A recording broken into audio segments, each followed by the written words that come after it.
There's a few things I would like to do in this tutorial. It's a quick one and it's pretty simple. You can see that on top of my range hood, I've left cabinets open. I haven't put any cabinets there. And the reason is we need to put a range hood here. And the range hood, when you're boiling water, you create a lot of steam. When you're cooking uh, any kind of meats and vegetables with oil in them, part of that oil exhausts in the steam or the heat that's created. And we don't want that to stay in the house. We want to exhaust it out of the house. So we need to put a range hood, which will uh, uh, suck the fumes out of the off of the top of the cooktop and then exhaust it out of the house. So that's the one thing that we want to do. And the other thing is that I came over to my floor plan and I looked and I said, well, I have a 24-foot 11 dimension, which is incorrect. It has to be an even number. So 24 is fine, but the 11 inches dimension has to be 0, 2, 4, 6, 8, 10 inches. So I need to change that. And what I do is I tell Revit I want to make a change to this wall, because Revit needs to know what do I want to do with that wall. And then I activate the dimensions and I just come over here and say 26 feet would be fine. And it knows to move this wall in order to satisfy my dimensional constraint. And if I come over now and look at this side, all of my dimensions are also even numbers. So I'm pretty good there with the dimensions now. I think things look pretty good. Yep, they certainly do. Okay, so I'm in good shape. Well, maybe I should probably check these two as well, just to make sure that they're even numbers. That's good. And this one as well, to make sure that it's an even number. And it is. Okay, so it looks like dimensionally my plan is fine. And now let's go over to the Revit City. Hopefully you can see that. And then Revit City, we talked about it before. You have to join. You need a password and a user ID, which Revit City will apply to you or send you by email.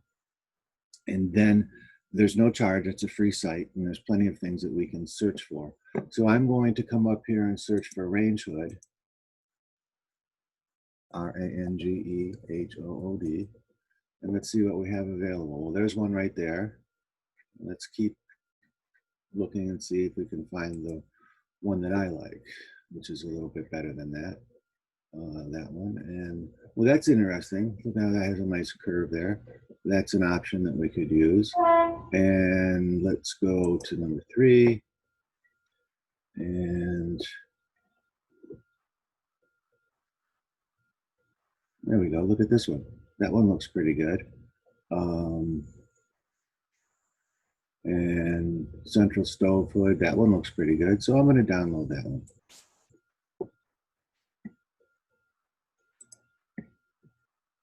Upgrade the model.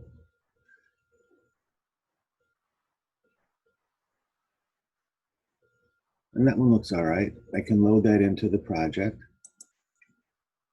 I have 2 projects open, so it wants to know which one I want to put it into, and 2 is the one I want to put it into. And notice that it needs to be flipped, so I'll turn it this way, bring it over to mounting it on the face of the gypsum board, and I'd like it to be centered. That looks like it's centered on the range below. Let's take a look at that. I think I put it in. Let's take a look at that in the view. There it is. I can see that it's maybe a little bit too high, so I might bring it down a little bit. When I see these grips, I know that I can change that. What I do want is for this range hood to extend all the way up to the floor above or the ceiling, because the exhaust will come up into the floor joist, and then inside the floor joist it will be exhausted out to the outside of the house, and there'll be a cover on the outside of the house that will allow us to send whatever is generated of heat is generated above here, steam, and air with particulates in it will be exhausted outside of the house instead of inside of the house. So that looks pretty good to me. If I go back to the first floor, we can see what that looks like in the kitchen. Oh, wait a minute, maybe I'm not sharing that one anymore. Let's go back to this one. I think I'm sharing it properly now. And so you can see what the range hood looks like and how it exhausts up into the top.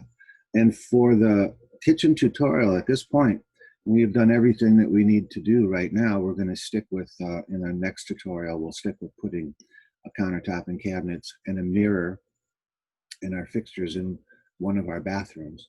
But for now, this is good. Later on in the kitchen, we'll put a ceiling, we'll put lights into the ceiling, which will illuminate this much better. I also like to put strip lighting underneath the cabinets, and that comes down and illuminates the countertop a little bit better. I think you might be able to see that in one of these other views. Let's see if that's true.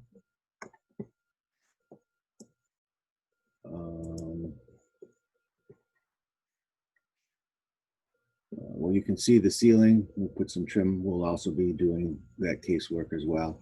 Put some lights in the ceiling. And I'm pretty sure that I have lights underneath the cabinets there, but it doesn't seem to be showing a whole lot of illumination right there right now. So this is not a good example. So we'll just stop right here.